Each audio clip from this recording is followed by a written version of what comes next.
आप ये परीक्षा समाप्त कर दीजिए, अन्यथा आप थक जाएंगे। बिना इसकी शक्ति प्राप्त किए इस मरकट को पराजित करना महानतम वाली के लिए भी कठिन है। अच्छा, आप हनुमान की शक्तियों को जानना चाहते हैं, तो इसमें इतना परिश्रम क्यों? मैं अभी दिखा देता हूँ। तेरी शक्तियों का विवरण नहीं, मुझे तेरी आधी शक्ति चाहिए मरकट। नारायण नारायण, वाली केसरी नंदन हनुमान की आधी शक्ति पाना चाहता है, परंतु वो भूल रहा है कि उसको प्राप्त वरदान के अनुसार ये तभी संभव है जब हनुमान शत्रु भाव लेकर वाली के सम्मुख आए। परंतु हनुमान तो उसके प्रति प्रेम से ओतप्रोत है, परंतु वाली ये कदापि समझ नहीं पाएगा क्योंकि उसकी बुद्धि को घृणा और क्रोध ने कुंठित कर दिया है। इसलिए बाली हनुमान पर वार करता रहेगा और हनुमान के हृदय में व्याप्त सरल प्रेम उनको बाली के वरदान से सुरक्षित रखेगा। नारायण नारायण। अब ये देखिए।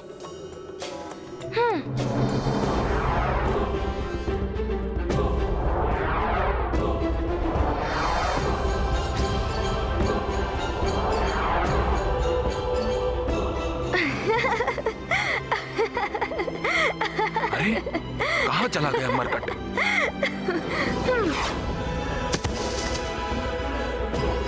वाली भैया, आप मुझे वहाँ कहाँ ढूंढ रहे हैं? मैं आपके कान के कुंडल के समीप स्थित हूँ।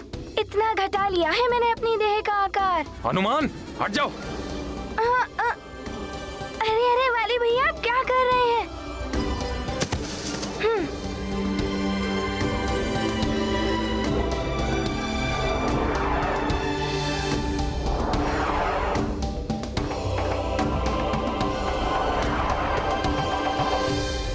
वाली भैया, आपको ज्ञात है मैं अपनी श्वास के प्रवाह से बड़े बड़े पर्वत हिला सकता हूँ। अभी दिखाता हूँ।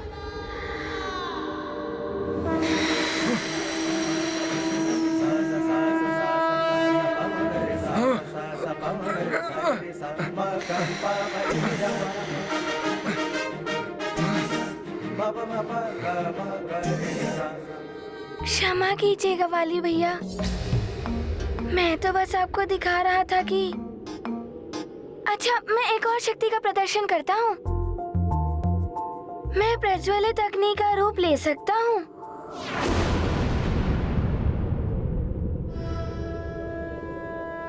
मैं अग्निदेव तुम्हें वरदान देता हूँ कि कितनी भी भीषण अग्नि हो, उसकी ज्वाला तुम्हें किसी भी प्रकार से हानि नहीं पहुंचाएगी।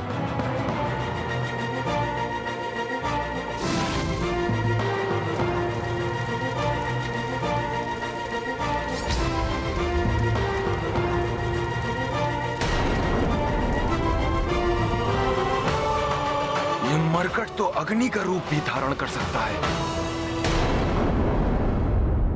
सुग्रीव, वाली को सचेत कर उसे कुपथ से सन्मार्ग पर लाने में उसके और उसके समूचे राज्य की भलाई है।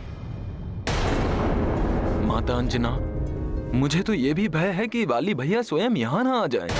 सुमेरु को अधीन करने का अर्थ है सुमेरु से युद्ध, सुमेरु से युद्ध करने का अर्थ है हनुमान और वाली भैया का युद्ध।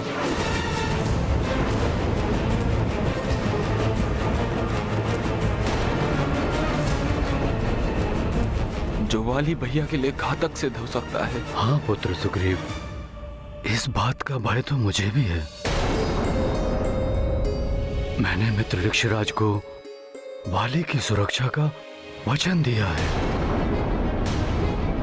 वो यहाँ आ गया तो उसकी रक्षा करना कठिन हो जाएगा। किसी प्रकार वाली को सुमेरु और हनुमान से दूर रखना होगा।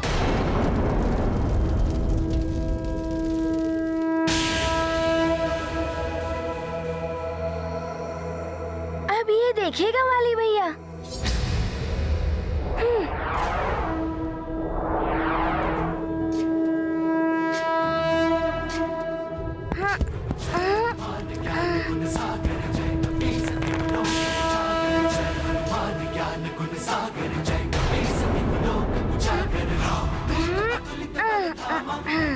ये मरकट कहीं इस पर्वत को उठाकर मेरे ऊपर तो नहीं फेंकने वाला।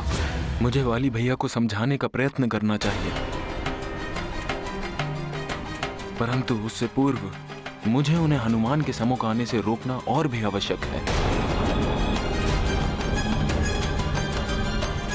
कोकट, मेरे लौटने तक तुम यहीं रुकना और ऐसा कोई कार्य मत करना जिससे किष्किंधा और सुमेरु की शांति भंग हो। जी, अभी कुछ मैं कहूंगा तो महाराज केसरी जी मेरा वध कर देंगे, परंतु उचित समय पर मैं महाराज वाली को अवश्य सूचित करूंगा। राजकुमार सुग्रीव अपने महाराज के प्रति नहीं, महाराज केसरी जी और उनके पुत्र हनुमान के प्रति अधिक निष्ठावान हैं। वाली भैया, आपने देखा मैं इन चट्टानों को कितनी भी दूर फेंक सकता हूँ, परंतु ये तो अभी भी छोटी हैं। इनसे भी बड़ी बड़ी चट्टान उठाकर दिखा सकता हूँ, परंतु यहाँ तो कोई भी बड़ी चट्टान नहीं है, अन्यथा आपको उठाकर दिखाता। यह मरकट अपनी शक्ति दिखाकर मुझे भयभीत करने का प्रयत्न कर रहा है, परंतु इसे ज्ञात नहीं है कि मेरे वरदान से इसकी आधी शक्ति मुझे प्राप्त हो जाएगी और मैं इससे कहीं अधिक बलवान हो जाऊंगा। परंतु मुझे ये ज्ञात करना है कि अभी तक ऐसा क्यों नहीं हुआ।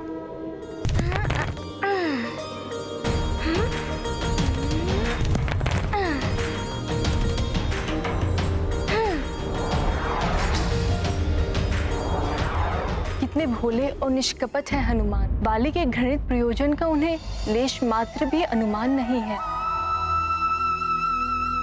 परंतु माधव, एक बात समझ में नहीं आई कि बाली हनुमान के प्रेम से परिपूर्ण निर्मल पवित्र मन को क्यों नहीं देख पा रहे हैं। प्रिय, जिस व्यक्ति के हृदय में घृणा और प्रतिशोध के भाव वास करते हैं, उसकी दृष्टि कुछ भी अच्छा नहीं देख पाती। वो अन्य लोगों में भी अपनी प्रति छाया ही देखती है। ऐसे व्यक्ति स्वयं के प्रति सुविचार रखने वालों को भी अपमानित और तिरस्कृत करते हैं। यदि वाली हनुमान के प्रति शत्रु भाव त्याग दे, तो हनुमान उसको आधी क्या अपनी संपूर्ण शक्ति समर्पित कर दे। परंतु वाली ये बात समझ नहीं पा रहा है। सत्य है, घृणा से वशीभूत होकर व्यक्ति धर्म अधर्म, अपना पराया और यहां तक कि अपने हित अहित के विषय में भी कुछ समझ नहीं पाता, जिसका परिणाम सदैव उस व्यक्ति का विनाश ही होता है।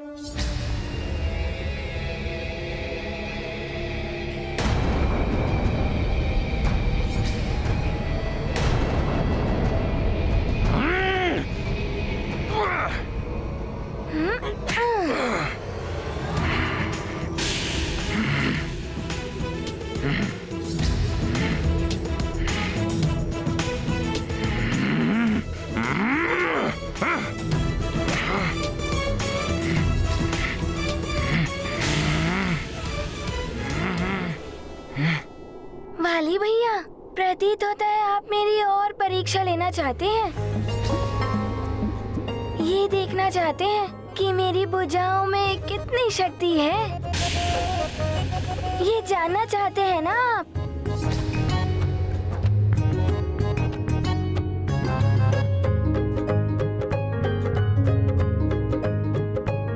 क्यों वाली भैया, अब तो आप जान गए ना कि मेरी भुजाओं की शक्ति में कितनी वृद्धि हुई है।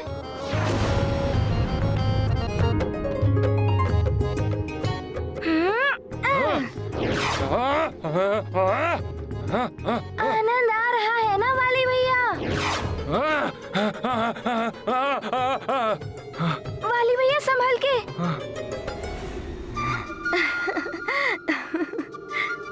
वाली भैया, अब तो आप संतुष्ट हैं ना कि आपकी अनुपस्थिति में हनुमान ने समय व्यर्थ नहीं किया? अब तो मेरी परीक्षा पूर्ण हुई ना, तो हनुमान को अपने गले से तो लगा लीजिए।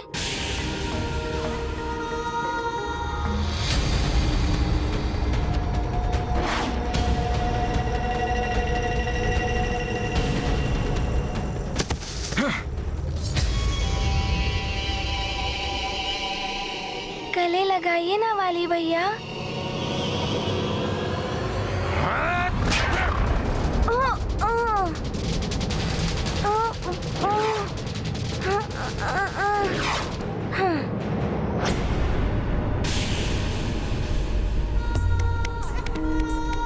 वाली भैया और कितनी परीक्षा लेंगे मेरी?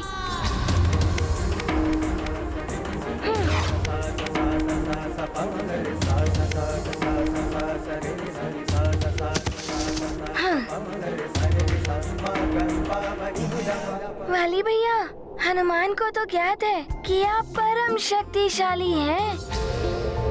यदि हम दोनों की शक्ति मिल जाए तो हम सारे असुरों का विनाश करके हरि भक्तों की सेवा करेंगे। मेरी मित्रता स्वीकार कर लीजिए। हम दोनों मिलकर उस वानर बालक को परास्त कर सकते हैं। हरि भक्तों के बल के साथ हम दोनों सर्वशक्तिशाली बन सकते हैं। प्रतीत होता है कि आप मेरी युद्ध कौशल की परीक्षा ले रहे हैं, है ना वाली भैया?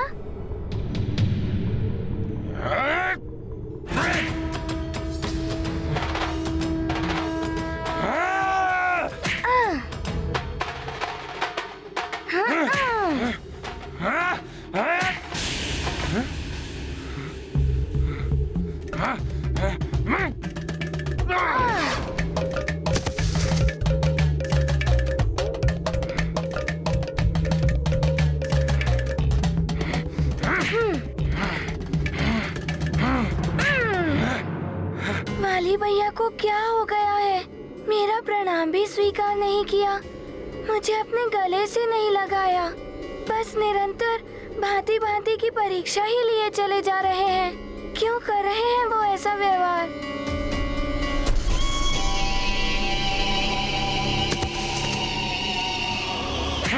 वाली भैया, अरे वाली भैया, नीचे उतारिए मुझे वाली भैया। वाली भैया, ये आप क्या कर रहे हैं वाली भैया?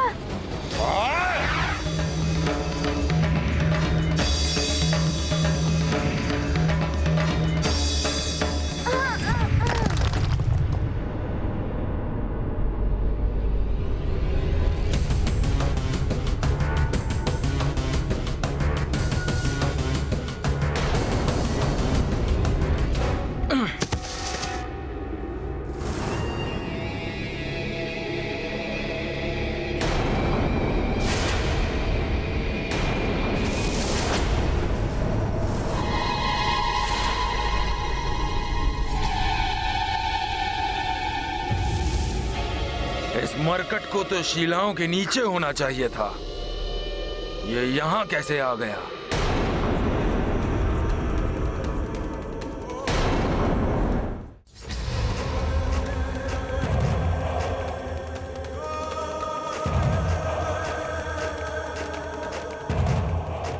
कायरों के भांति छुपो नहीं, सामना करो मुझ महानतम वाली का।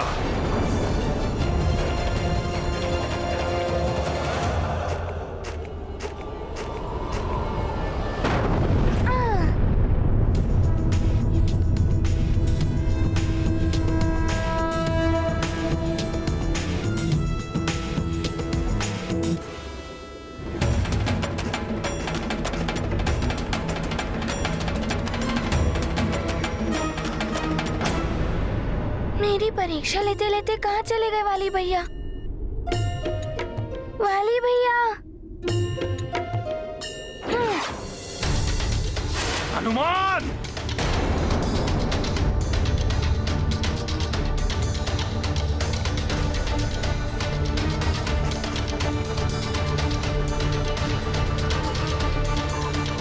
वाली भैया किसका पीछा कर रहे हैं? हनुमान!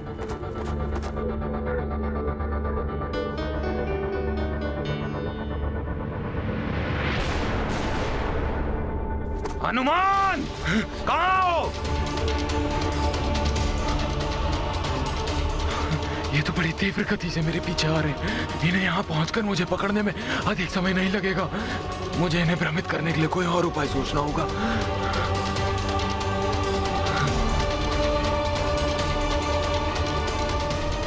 हनुमान, यदि साहस है तो सामने आओ मेरे। वीरों की भांति युद्ध करो मुझसे। बहुत गर्व है ना तुम्हें अपनी शक्तियों पर? तो आओ, मुझ महानतम वाली पर अपनी शक्तियों का प्रयोग करो। कायरों की भांति छुपो नहीं, मेरे सामने आकर युद्ध करो मुझसे।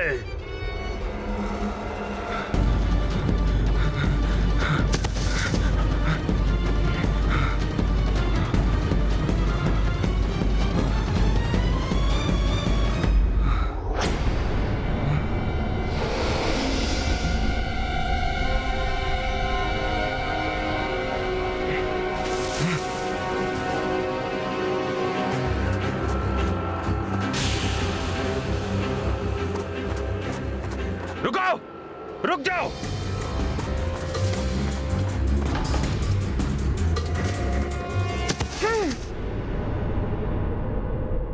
कहाँ चले गए दोनों?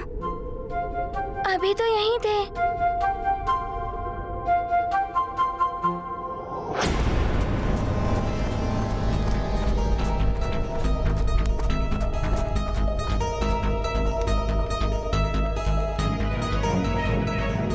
ये गुफा तो बड़ी घुमावदार है, इसमें तो कोई भी खो सकता है।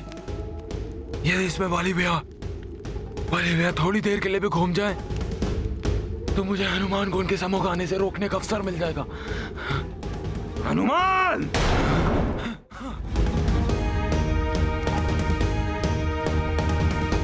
हनुमान! बाहर निकलो! हनुमान! हनुमान! कहाँ छुप कर बैठे हो?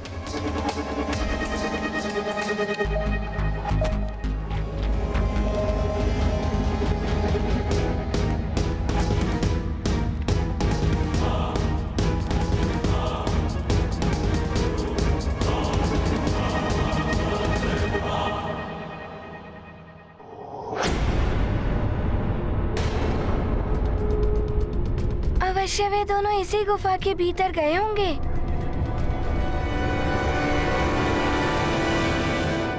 हनुमान! अरे सुग्रीव भैया अभी यहाँ है। कहीं आप दोनों मिलकर हनुमान से क्रीड़ा तो नहीं कर रहे? हनुमान! कहाँ छुप कर बैठे हो?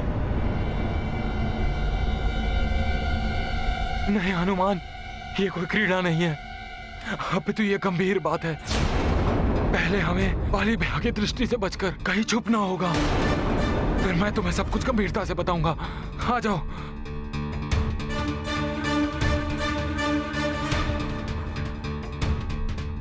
क्या हुआ सुग्रीव भैया? आप मुझे वाली भैया से क्यों छुपा रहे हैं? उन्हें भी आप बुला लीजिए ना। हनुमान, वाली भैया में बहुत ही परिवर्तन आ चुका है, हमें उनसे छुपना आवश्यक है। हनुमान! वाली भैया पुकार रहे हैं। उस गुफा के भीतर अवश्य वो किसी संकट में होंगे। नहीं नहीं हनुमान, तुम उनके पास नहीं जा सकते। वाली भैया संकट में नहीं है, बल्कि वाली भैया हमारे लिए संकट है। ये आप क्या कह रहे हैं सुग्रीव भैया? मेरा विश्वास करो हनुमान, जब से वाली भैया तप पूर्ण करके लौटे हैं, उनके स्वभाव में परिवर्तन आ गया है। मुझे इस घुमावदार गुफा में भटका कर ये मत सोचो कि तुमने बहुत चतुराई का काम किया है। कभी न कभी तो तुम्हें मेरे सामने आना ही होगा। तू अभी आओ मेरे सामने। हाँ, मैं तुम्हें वाली भैया के बारे में सब कुछ बताऊंगा, परंतु यहाँ नहीं, सुमेरु चलकर। वहाँ तुम्हारी आवश्यकता है। क्या सुमेरु में मेरी आवश्यकता है? वहाँ सब सकुशल तो है ना? इतना अधिक में बताने के लिए समय नहीं है हनुमान। बस इतना समझ लो कि तुम्हें वाली भैया से कदापि नहीं मिलना है और अतिशीघ्र सुमेरु पहुंचना है। परंतु हनुमान, मैं तुम्हारा प्रिय मित्र हूँ, विश्वास करो मेरा हनुमान, और शीघ्र सुमेरु के लिए प्रस्थान करो। हनुमान! हनुमान! हनुमान, इसके पूर्व वाली भैया यहाँ आए, तुम शीघ्र ही सुमेरु पहुँच जाओ हनुमान। जी सुग्रीव भैया। वाली भैया में ऐसा क्या परिवर्तन आ गया है? और सुग्रीव भैया मुझे बार बार शीघ्र सुमेरु पहुंचने के लिए क्यों कह रहे थे? कुछ तो गंभीर बात। पिताश्री, मेरे लिए भी आपके साथ से अधिक बहुमूल्य और कुछ भी नहीं है। हनुमान,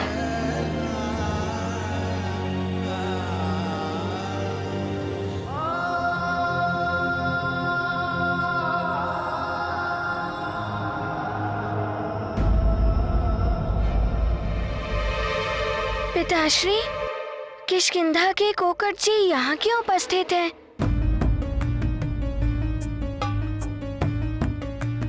और उनकी सेना भी दिख रही है। पिताश्री, जब मैं प्रवाल द्वीप से लौट रहा था तो वाली भैया मुझे मार्ग में मिले थे। बड़ा ही विचित्र सा व्यवहार कर रहे थे। मेरी शक्ति परखने के लिए उन्होंने अनेकों वार किए मुझ पर। तब सुग्रीव भैया आए, उन्होंने शीघ्र ही मुझे यहाँ आने के लिए कहा। महाराज वाली तुम्हारी शक्ति परख नहीं रहे थे, वो तुम्हारा वध करने के लिए तुम पर वार कर रहे थे। हमारे यहाँ किष्किंधा की सेना का सुमेरु में होने का एकमात्र उद्देश्य है सुमेरु को किष्किंधा के अधीन करना। यदि सुमेरु ने महाराज वाली की अधीनता स्वीकार नहीं की तो किष्किंधा की सेना सुमेरु पर आक्रमण कर देगी। तुम्हारा भविष्य तो निश्चित है, महाराज बाली के हाथों तुम्हारी मृत्यु होगी। वो तुम्हें जीवित नहीं छोड़ेंगे।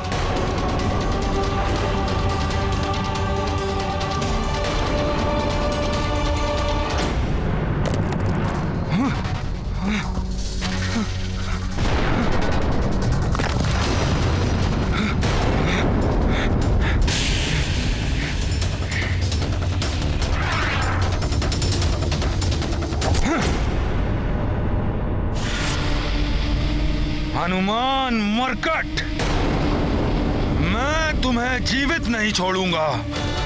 तुम मुझसे कितना भी दूर भाग लो, परंतु मैं तुम्हें ढूंढ निकालूंगा।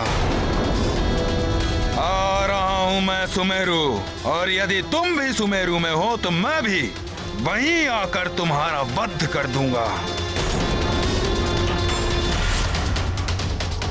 कोकट जी, अवश्य ही वाली भैया परिहास कर रहे होंगे। वो ऐसा कदापि नहीं कर सकते। सत्य क्या है तुम्हें ज्ञात नहीं है हनुमान। बस कोकट,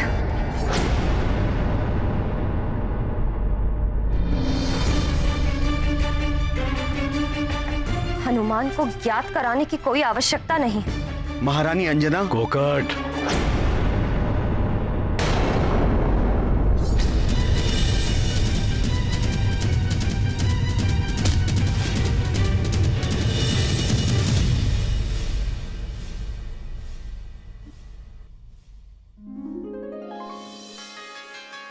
हनुमान, माँ,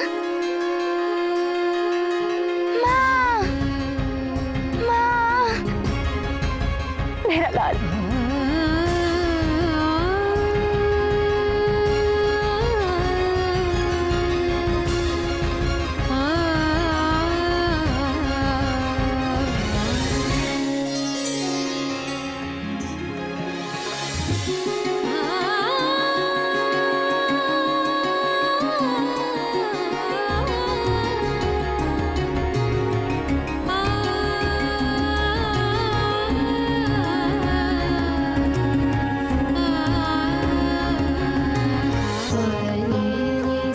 निष्ठुर हो तुम। तुम्हें ज्ञात है ना, तुम्हारी माँ तुम्हारे बिना नहीं रह सकती। फिर भी तुमने संदेशा तक नहीं भिजवाया अपनी कुशलता का। माँ, आपके बिना तो हनुमान भी नहीं रह सकता। यदि मेरा बस चले तो मैं आपके आंचल से कहीं भी दूर नहीं जाऊं। मेरे लाल,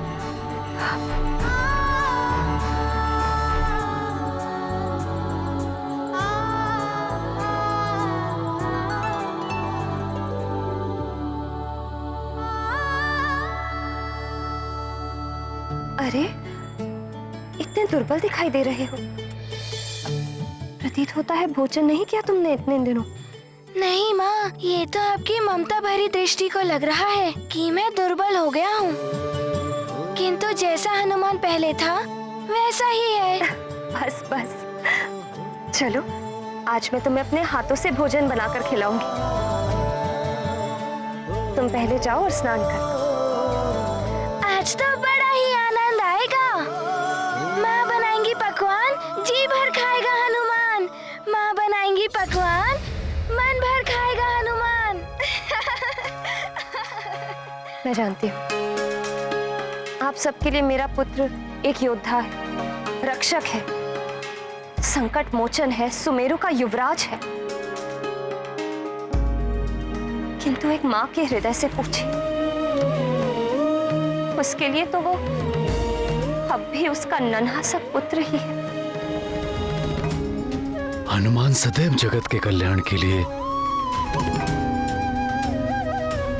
अपनी माँ से दूर रहता है। उसे अपनी माता से मिलने का अवसर बहुत कम प्राप्त होता है, अतः हनुमान को उसकी माँ के साथ रहने दे। उसे इस प्रकरण से दूर रखें।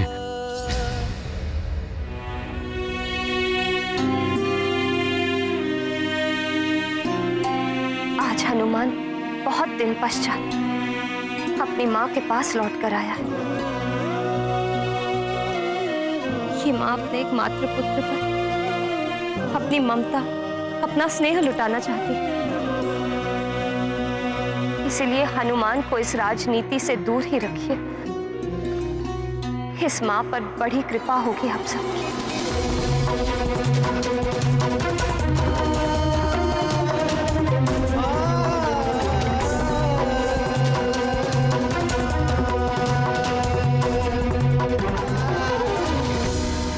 माँ की ममता ऐसी ही होती है। भले ही पुत्र जगत के संकट हरने वाले संकट मोचन महाबली हनुमान ही क्यों ना हो, माँ की दृष्टि में तो पुत्र सदैव अबोध बालक ही होता है। पुत्र भले ही बड़ा हो जाए, किंतु माँ का निस्वार्थ प्रेम, पुत्र की कुशलता की चिंता सदैव ऐसे ही बनी रहती है जैसे बाल्यकाल में बनी रहती थी। माँ की यही कभी ना क्षय होने वाली ममता उन्हें देवताओं से भी उच्च स्थान पर स्थित करती है। अतः कभी माँ का अनादर नहीं करना चाहिए। जब तब व्रत से अवश्य पुण्य मिलता है, परंतु उससे भी अधिक पुण्य मिलता है माँ की सेवा से। खीर तैयार हो गई? हो रही है महारानी जी। सुगंध तो बहुत अच्छी आ रही है। इसमें मैं थोड़ा और मेवा डाल देती हूँ। अच्छा, अब इसे कुछ क्षण तक ऐसे ही चलाते हैं और फिर शीतल करने के लिए रख देना, ठीक है? जी। अरे अरे, लड्डू नहीं बने अभी तक? शीघ्रता से हाथ चलाओ। हनुमान स्नान करके आता ही होगा, उसके आने से पूर्व लड्डू बन जाने चाहिए। चलो मैं भी मदद करती हूँ। आज इतने दिनों पश्चात हनुमान मेरे हाथ के बने हुए लड्डू खाएगा।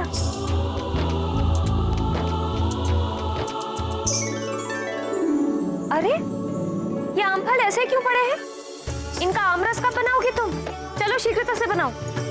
आप चिंता मत कीजिए महारानी जी, आमरस मैं बना दूंगी। अंजना, रसोई मैं संभाल लूंगी। हनुमान स्नान कर चुका होगा, तुम जाओ उससे जाकर सज्जित करो। बालकों को अपनी माँ के हाथों से सज्जित होने में बड़ा आनंद आता है। जी माँ।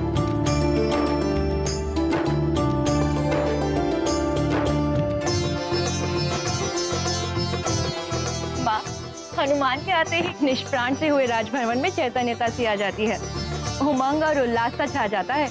हाँ माजरिका, और अंजना का उल्लास तो देखने योग्य होता है। आशा है इस बार अंजना को हनुमान पर अपनी ममता लौटाने के लिए अधिक समय मिल जाए।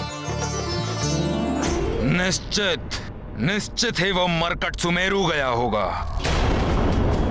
परंतु मैं तुम्हें छोड़ूंगा नहीं।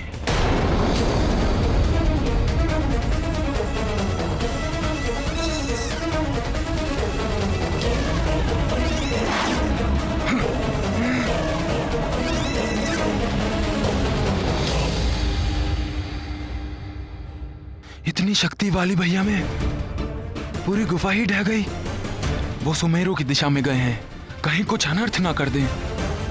मेरा उन्हें रोकना आवश्यक है।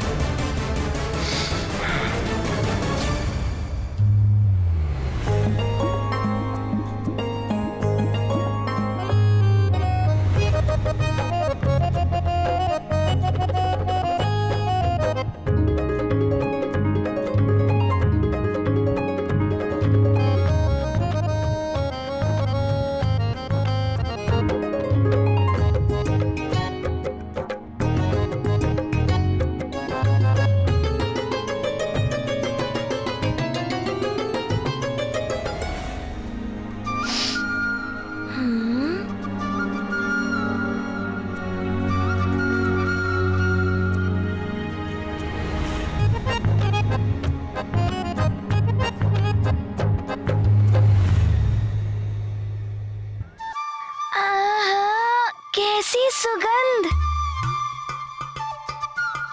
भोजन की?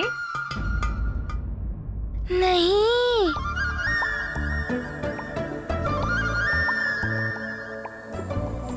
मेरी माँ के हाथ के बनाए हुए भोजन की सुगंध है। माँ, अब तो एक क्षण भी नहीं रुका जाता। बहुत भूख लगी है। अभी भोजन परोसती हूँ।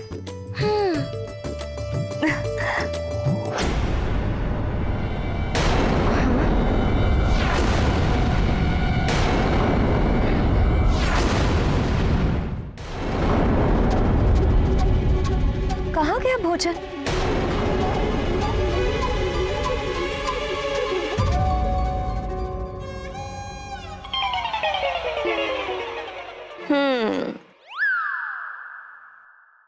तुमने किया ना?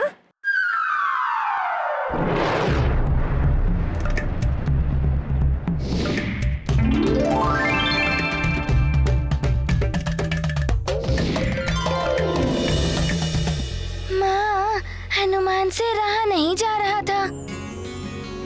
इतने दिनों के पश्चात आपके हाथ से बनाया हुआ भोजन जो मिलने वाला था। कहाँ है सारा भोजन?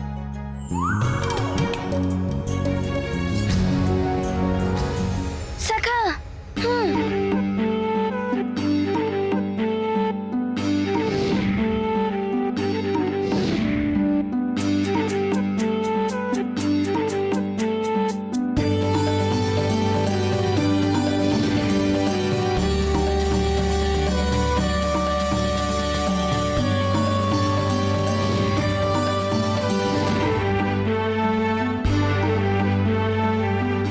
क्या हुआ हनुमान? भोजन आरंभ करो पुत्र।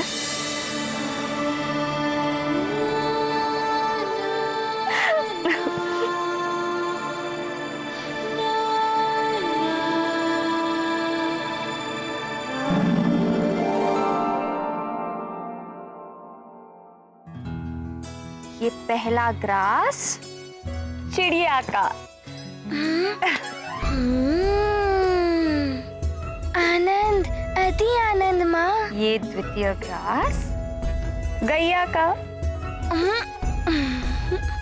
गौरी की गैया का।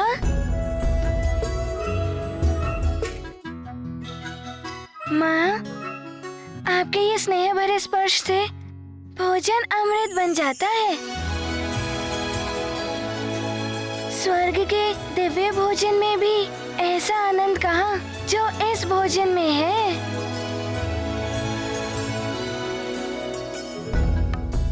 और ये ग्रास माँ के लिए हनुमान का। और ये ग्रास हनुमान के लिए माँ का। हाँ? ये क्या हो रहा है? हाँ? वाली यहाँ?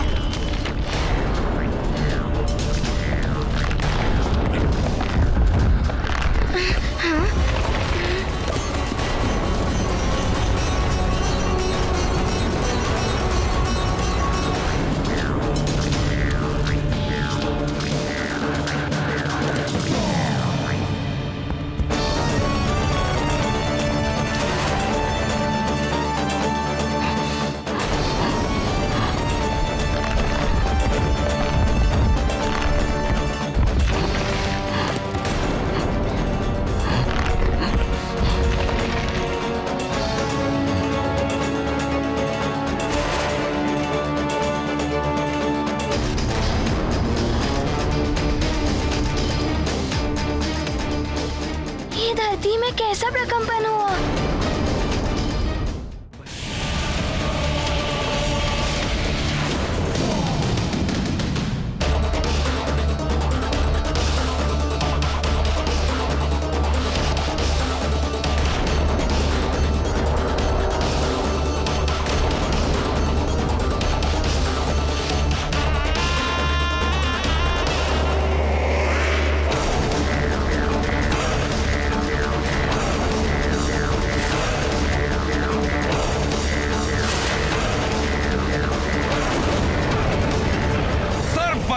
मुकुट राज सिंहासन पर आसीन काका केसरी जी, इसका अर्थ ये हुआ कि मुझ महानतम वाली के आदेश की अवज्ञा हुई है आपके सुमेरु की राजसभा में।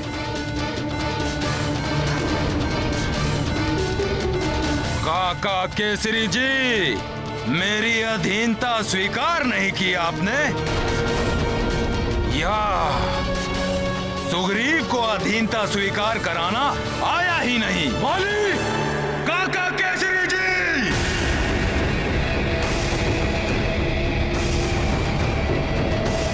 स्वर मध्यम।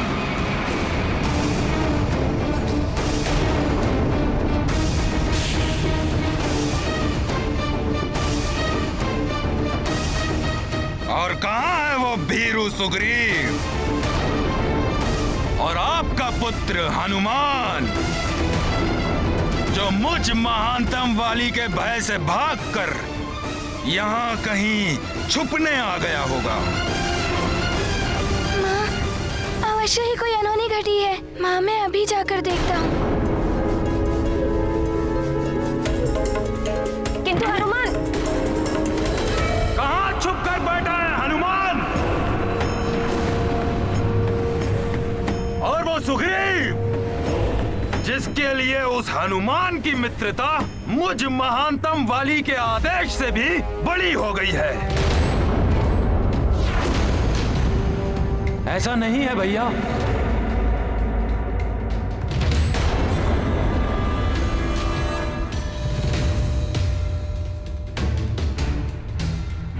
वाली भैया, मैं तो आपको समझाना चाहता था कि अपनों से वैर अपना ही विनाश। मुझ महानतम वाली के आदेश का उल्लंघन कर कर मुझे ही समझाओगे तुम? ये इतना साहस आया कहां से तुम में? भैया मैं तो मेरे आदेश की अवहेलना करने का दंड मिलेगा तुम्हें। दंड